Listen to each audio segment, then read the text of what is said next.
بسم اللہ الرحمن الرحیم۔ بسم اللہ الرحمن الرحیم۔ السلام علیکم ورحمۃ اللہ وبرکاتہ۔ عزیز طلبہ کرام، آپ لوگ کیسے ہیں؟ آج ہماری کتاب حسامی کا 74واں سبق ہے، اور اس سبق کا عنوان یہ ہے کہ کتاب اللہ اور سنت رسول کی نسخ جائز ہے یا جائز نہیں ہے، اور پھر ان دونوں کا ایک دوسرے کے لیے ناسخ بننے کی کیا اسباب اور کیا وجوہات ہیں۔ تو پہلے آپ عربی عبارت ملاحظہ کریں، پھر اس کا ترجمہ، اور پھر اس کے بعد اس کی مختصر تشریح آپ کو بتلائی جائے گی۔ تو فرماتے ہیں صاحب کتاب: وَإِنَّمَا يَجُوزُ النَّسْخُ بِالْكِتَابِ وَالسُّنَّةِ وَيَجُوزُ نَسْخُ أَحَدِهِمَا بِالْآخَرِ عِنْدَنَا وقال الشافعي رحمه الله لا يجوز لأنه يكون مدرجة إلى الثاني وإنا نقول النسخ بيان مدة الحكم وجائز للرسول عليه الصلاة والسلام بيان مدة حكم الكتاب فقد بعث مبينا وجائز أن يتولى الله تعالى بيان ما أجرى على لسان رسوله صلى الله عليه وسلم ويجوز نسخ التلاوة والحكم جميعا ويجوز نسخ أحدهما دون الآخر لأن للنظم حكمين جواز الصلاة وما هو قائم بمعنى صيغته وكل واحد منهما مقصود بنفسه فاحتمل بيان المدة والوقت۔ ترجمہ آپ یوں کریں گے: اور نسخ جائز ہے کتاب اور سنت سے، اور ان میں سے ایک کا نسخ دوسرے سے جائز ہے ہمارے نزدیک، اور امام شافعی نے فرمایا کہ جائز نہیں ہے، اس لیے کہ نسخ تان کا ذریعہ ہوگا، اور ہم کہتے ہیں کہ نسخ حکم کی مدت کا بیان ہے، اور رسول اللہ صلی اللہ علیہ وسلم کے لیے جائز ہے کہ کتاب کے حکم کی مدت کو بیان کرنا، کیونکہ آپ صلی اللہ علیہ وسلم مبین بنا کر مبعوث کیے گئے ہیں، اور جائز ہے کہ اللہ تعالیٰ اس چیز کا بیان اپنے ذمے لے لے جو اس نے اپنے رسول کی زبان پر جاری فرمایا، اور یہ بھی جائز ہے تلاوت اور حکم دونوں کا نسخ، اور یہ بھی جائز ہے کہ ان دونوں میں سے ایک کا نسخ نہ کہ دوسرے کا، اس لیے کہ نظم کے دو حکم ہیں، ایک جواز صلاۃ اور دوسرا وہ حکم جو اس کی صیغے کے معنی کے ساتھ قائم ہے، اور ان میں سے ہر ایک مقصود بنفس ہی ہے، تو ہر ایک مدت اور وقت کے بیان کا احتمال بھی رکھے گا۔ آگے فرماتے ہیں: وَالزِّيَادَةُ عَلَى النَّسِّ نَسْخٌ عِنْدَنَا خِلَافًا لِلشَّافِعِي رحمه الله لأن بالزيادة يصير أصل المشروع بعض الحق وما للبعض حكم الوجود فيما يجب حقا لله تعالى لأنه لا يقبل الوصف بالتجزي حتى أن المظاهر إذا مرض بعد ما صام شهرا فأطعم 30 مسكينا لم يجزه فكانت الزيادة نسخا من حيث المعنى ولهذا لم يجعل علماؤنا قراءة الفاتحة ركنا في الصلاة بخبر الواحد لأنه زيادة على النص وأبوا زيادة النفي حدا في زنا البكر وزيادة الطهارة شرطا في طواف الزيارة وزيادة صفة الإيمان في رغبة الكفارة بخبر الواحد أو القياس۔ ترجمہ یوں کرو گے: اور نص پر زیادتی ہمارے نزدیک نسخ ہے برخلاف امام شافعی کے، اس لیے کہ زیادتی کی وجہ سے اصل مشروع یعنی مزید علیہ بعض حق ہو جائے گا، اور بعض کے لیے وجود کا حکم نہیں ہوتا ہے اس حکم میں جو اللہ کا حق بن کر واجب ہوتا ہے، اس لیے کہ اللہ تعالیٰ کا حق تجزی کے وصف کو قبول نہیں کرتا، یہاں تک کہ زہار کرنے والا جب 1 مہینے کی روزے رکھنے کے بعد بیمار ہو گیا، پھر اس نے 30 مسکینوں کو کھانا کھلایا تو اس کو کافی نہ ہوگا، تو زیادتی معنی کے اعتبار سے نسخ ہوگی، اور اسی وجہ سے ہمارے علماء نے فاتحہ کی قرات کو نماز میں رکن قرار نہیں دیا خبر واحد سے، کیونکہ یہ نص پر زیادتی ہے، اور انکار کیا ہے ہمارے علماء نے غیر محسن کی زنا میں جلا وطن کی زیادتی کو حد بنانے سے،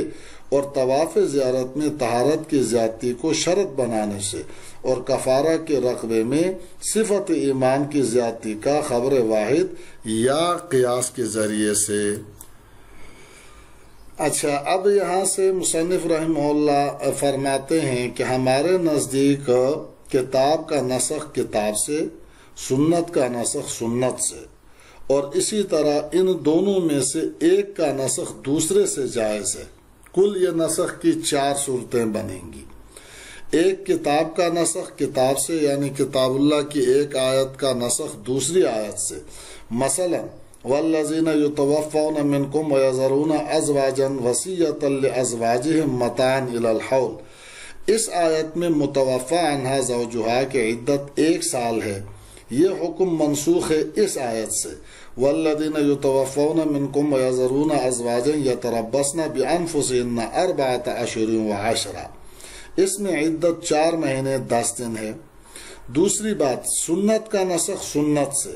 جیسے آپ صلی اللہ علیہ وسلم نے فرمایا کنت نہیتکم عن زیارت القبور فزوروها، تو اس دوسری قسم کی 4 صورتیں ہیں۔ مثلا سنت متواترہ کا نسخ سنت متواترہ سے، آحاد کا نسخ آحاد سے، آحاد کا نسخ متواترہ سے، یہ 3 صورتیں تو بالاتفاق جائز ہے۔ چوتھی صورت متواتر کا نسخ آحاد سے، یہ صورت جمہور کے نزدیک ناجائز ہے اور کچھ لوگ جائز کہتے ہیں۔ تیسری صورت کتاب اللہ کا نسخ سنت سے، جیسے لا یحل لک النساء من بعد، یہ آیت اس حدیث سے منسوخ ہے جو حضرت عائشہ صدیقہ رضی اللہ تعالیٰ عنہ سے مروی ہے کہ ان النبی صلی اللہ علیہ وسلم اخبرہا بأن اللہ تعالیٰ اباح لہ من النساء ما شاء، کہ اللہ تعالیٰ نے آپ صلی اللہ علیہ وسلم کے لیے جتنی عورتیں چاہیں مباح قرار دی ہیں۔ چوتھی صورت سنت کا نسخ کتاب اللہ سے، جیسے حضور صلی اللہ علیہ وسلم نے ہجرت کے بعد 17 مہینے تک بیت المقدس کی طرف رخ کر کے نماز پڑھی، یہ سنت سے ثابت ہے، اور فول وجہ کا شطر المسجد الحرام سے منسوخ ہو گیا۔ ہمارے نزدیک نسخ کی یہ 4 صورتیں صحیح ہیں۔ امام شافعی رحمہ اللہ کے نزدیک آخری 2 صورتیں، یعنی نسخ کتاب اللہ بالسنت اور نسخ سنہ بالکتاب جائز نہیں ہے، کیونکہ اس سے گمراہ لوگوں کو طعن کا موقع ملے گا۔ جب کتاب کا سنت سے نسخ ہوگا تو کہیں گے یہ کیسے نبی ہے جو اللہ کو جھٹلا رہے ہیں، اور کتاب سے سنت کا نسخ ہوگا تو کہیں گے محمد صلی اللہ علیہ وسلم کو اس کے رب نے جھٹلا دیا تو ہم کیوں مانیں۔ وَإِنَّا نَقُولُ النَّسْخُ سے شارح اس کا جواب دے رہے مصنف کہ ہم جواب میں یوں کہیں گے کہ نسخ حکم کی مدت کو بیان کرنے کا نام ہے، نہ کہ حکم منسوخ کا ابطال اور معمور بھی کی تکذیب ہے، جیسا کہ امام شافعی کا خیال ہے۔ اور حکم کی مدت بیان کرنا رسول اللہ صلی اللہ علیہ وسلم کے لیے جائز ہے، کیونکہ آپ صلی اللہ علیہ وسلم کو اللہ تعالیٰ نے شارح اور مبین بنا کر مبعوث کیا ہے، اور یہی نسخ کتاب بسنت ہے۔ علاوہ ازیں شوافی کے نزدیک کتاب اللہ میں سنت سے تخصیص جائز ہے، یہی تو نسخ ہے۔ اسی طرح یہ بات بھی جائز ہے کہ اللہ تعالیٰ اس چیز کے بیان کو اپنے ذمے لے لے جو اس نے اپنے رسول کی زبان پر جاری کیا ہے، پس اللہ تعالیٰ سنت کی مدت بیان کر سکتا ہے، اور یہی نسخ سنت بالکتاب ہے۔ وَيَجُوزُ نَسْخُ التِّلَاوَةِ وَالْحُکْمِ سے مصنف نسخ کے بیان سے فارغ ہو کر اب منسوخ کے اقسام بیان فرما رہے ہیں۔ فرماتے ہیں کہ منسوخ کی بھی 4 قسمیں ہیں۔ نمبر 1، تلاوت اور حکم دونوں منسوخ ہوں، جیسے سورہ احزاب کا کچھ حصہ نسخ کی یہ قسم آپ کے حیات طیبہ میں جائز تھی، اس لیے اللہ تعالیٰ نے فرمایا سَنَقْرَؤُكَ فَلَا تَنْسَى إِلَّا مَا شَاءَ اللَّهُ۔ اسی طرح اونن سیاہ یہ بھی اس قسم پر دال ہے۔ حضرت عائشہ صدیقہ سے مروی ہے کہ قرآن میں 10 رضعات معلومات نازل ہوا تھا، یعنی 10 گھونٹ پینے سے رضاعت ثابت ہوگی، پھر منسوخ ہو گیا۔ نمبر 2، تلاوت منسوخ ہو، حکم منسوخ نہ ہو، جیسے الشیخ والشیخۃ اذا زنیا فرجموہما نکالا من اللہ، اور ابن مسعود کی قرات فصیام ثلاثۃ ایام متتابعات میں متتابعات کے اضافے کے ساتھ ان میں تلاوت منسوخ ہے اور حکم باقی ہے۔ نمبر 3 حکم منسوخ ہو تلاوت منسوخ نہ ہو، جیسے لکم دینکم ولی دینی۔ اس طرح عدم قتال کی آیاتیں جو تقریباً 70 ہیں آیات قتال سے منسوخ ہیں مگر تلاوت باقی ہے۔ نمبر 4 حکم کا وصف منسوخ ہو اور اصل منسوخ نہ ہو، مثلا کسی حکم کا عموم منسوخ ہو مگر اصل حکم باقی ہو۔ نسخ کی پہلی قسم بالاتفاق جائز ہے، دوسری اور تیسری قسمیں جمہور کی نزدیک تو جائز ہیں مگر بعض معتزلہ کا اس میں اختلاف ہے۔ جمہور کی دلیل یہ ہے کہ نظم قرآن کے 2 حکم ہیں، ایک وہ جو نظم اور لفظ سے متعلق ہے جیسے نماز کا جائز ہونا، قرآن کا معجز ہونا، اور دوسرا وہ جو نظم کے معنی سے متعلق ہے جیسے کسی حکم کا فرض ہونا، واجب ہونا، حرام ہونا وغیرہ، اور نظم و معنی دونوں مقصود ہیں، لہٰذا دونوں میں مدت اور وقت کے بیان کا احتمال ہوگا تو دونوں میں نسخ بھی ہوگا۔ آگے وَالزِّيَادَةُ عَلَى النَّسِّ نَسْخٌ عِندَنَا،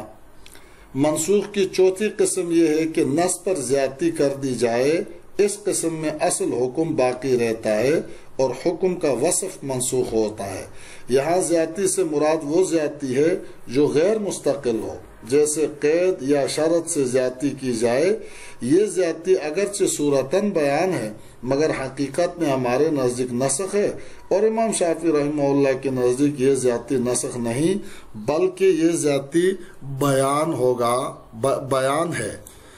ہماری دلیل یہ ہے کہ زیادتی کی وجہ سے اصل مشروع یعنی مزید علیہ بعض حق ہو جائے گا، اس طرح کہ مطلق جب کسی قید کے ساتھ مقید ہو گیا تو مجموعہ 2 جز سے مرکب ہوا، ایک مطلق اور مقید، اور احد الجزئین کا مجموعہ کا بعض ہے، لہذا مطلق بھی مجموعہ کا بعض ہوگا، اور مجموعہ اللہ کا حق ہے تو مطلق اللہ کے حق کا بعض ہوگا، اور اللہ کے حقوق میں بعض کو وجود کل کا حکم نہیں ہوتا،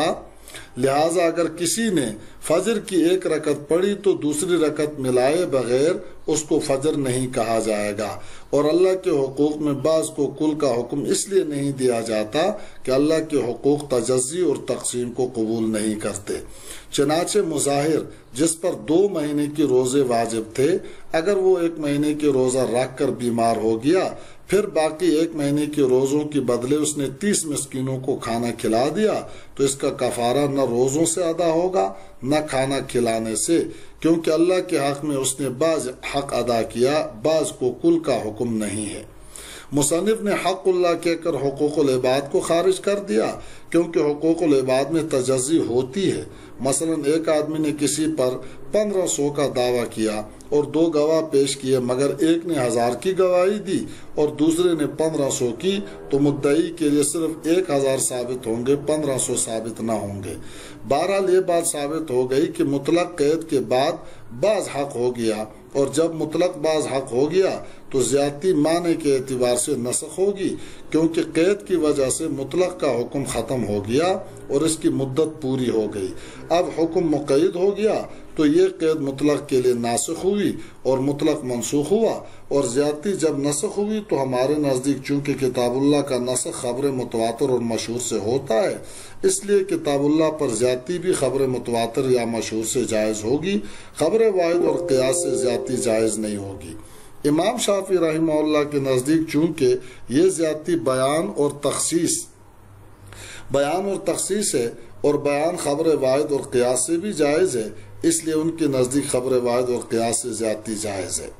وَلِهَذَا لَمْ يَجْعَلْ عُلَمَاؤُنَا سے ہمارے نزدیک چونکہ نص پر زیادتی نسخ ہے اور نسخ خبر واحد سے جائز نہیں ہے، لہٰذا ہمارے علماء نے خبر واحد سے کتاب اللہ پر زیادتی کر کے سورہ فاتحہ کو رکن قرار نہیں دیا۔ نص ہے فَقْرَؤُوا مَا تَيَسَّرَ مِنَ الْقُرْآنِ جو عام ہے، اس کا عموم بتا رہا ہے کہ بغیر فاتحہ کی بھی نماز جائز ہے، اور خبر واحد ہے لا صلاۃ الا بفاتحۃ الکتاب، اگر اس خبر واحد سے کتاب اللہ پر زیادتی کریں گے تو کتاب اللہ کا عام اور مطلق حکم مقید ہو جائے گا، یہ نسخ ہے، کیونکہ اطلاق منسوخ ہو جائے گا اور خبر واحد سے کتاب اللہ کا نسخ جائز نہیں ہے، اس لیے ہمارے علماء نے خبر واحد سے کتاب اللہ پر زیادتی نہیں کی۔ امام شافعی کے نزدیک چونکہ زیادتی نسخ نہیں ہے بلکہ بیان ہے، اور بیان خبر واحد سے بھی ہو سکتا ہے، اس لیے ان کے نزدیک فاتحہ رکن ہوگا۔ اسی طرح غیر محسن کے حد زنا 100 کوڑے ہیں. فجلدوا کل واحد منہما 100 جلدہ، اور خبر واحد ہے البکر بالبکر جلد 100 وتغریب عام. اس سے معلوم ہو رہا ہے کہ 100 کوڑے کے ساتھ 1 سال جلاوطن کرنا بھی ہے. تو اس خبر واحد سے اگر کتاب اللہ پر زیادتی کرتے ہیں تو نسخ ہو رہا ہے، کیونکہ کتاب اللہ کا حکم جو مطلق 100 کوڑے ہیں وہ 1 سال جلاوطن کے ساتھ مقید ہو جاتا ہے، اور کتاب اللہ کا نسخ خبر واحد سے جائز نہیں. تو ہمارے علماء نے اس خبر واحد سے کتاب اللہ پر زیادتی نہیں کی اور جلاوطن کو حد کا جز نہیں بنایا. البتہ امام وقت کی مصلحت پر ہے، چاہے تو جلاوطن بھی کر سکتا ہے. اور امام شافعی رحمہ اللہ کے نزدیک چونکہ کتاب اللہ پر زیادتی بیان ہے اس لیے خبر واحد سے بھی جائز ہے، تو ان کے نزدیک جلاوطن کرنا حد کا جز ہوگا. اسی طرح طواف میں نص ہے وَلْيَطَوَّفُوا بِالْبَيْتِ الْعَتِيقِ، مطلق حکم ہے، طہارت کی کوئی شرط نہیں ہے. اور خبر واحد میں ہے الطواف بالبیت مثل الصلاۃ، جس سے معلوم ہو رہا ہے کہ طواف میں نماز کی طرح طہارت شرط ہے. تو اس خبر واحد سے اگر کتاب اللہ پر زیادتی کرتے ہیں تو کتاب اللہ کا مطلق حکم طہارت کے ساتھ مقید ہو جاتا ہے جو نسخ ہے، اور نسخ خبر واحد سے جائز نہیں، لہٰذا یہ زیادتی نہ کریں گے، اور طواف میں طہارت کو شرط قرار نہیں دیا جائے گا. البتہ خبر واحد پر عمل کرتے ہوئے طہارت کو واجب قرار دیا جائے گا. اور امام شافعی رحمہ اللہ کے نزدیک زیادتی چونکہ نسخ نہیں ہے بیان ہے، اس لیے ان کے نزدیک طواف میں طہارت شرط ہے. اسی طرح کفارہ ظہار اور یمین میں تحریر رقبہ مطلق ہے، غلام آزاد کرنا، اور کفارہ قتل میں فتحریر رقبۃ مؤمنہ ہے، مومن کی قید ہے. اب اگر کفارہ ظہار اور یمین کو کفارہ قتل پر قیاس کر کے ایمان کی شرط لگاتے ہیں تو تحریر رقبہ جو مطلق حکم ہے اس کو مقید کرنا لازم آتا ہے، اور قیاس سے کتاب اللہ کا نسخ لازم آتا ہے. اس لیے ہمارے علماء نے کفارہ ظہار و یمین کو کفارہ قتل پر قیاس نہیں کیا، اور امام شافعی نے کفارہ ظہار و یمین کو کفارہ قتل پر قیاس کر کے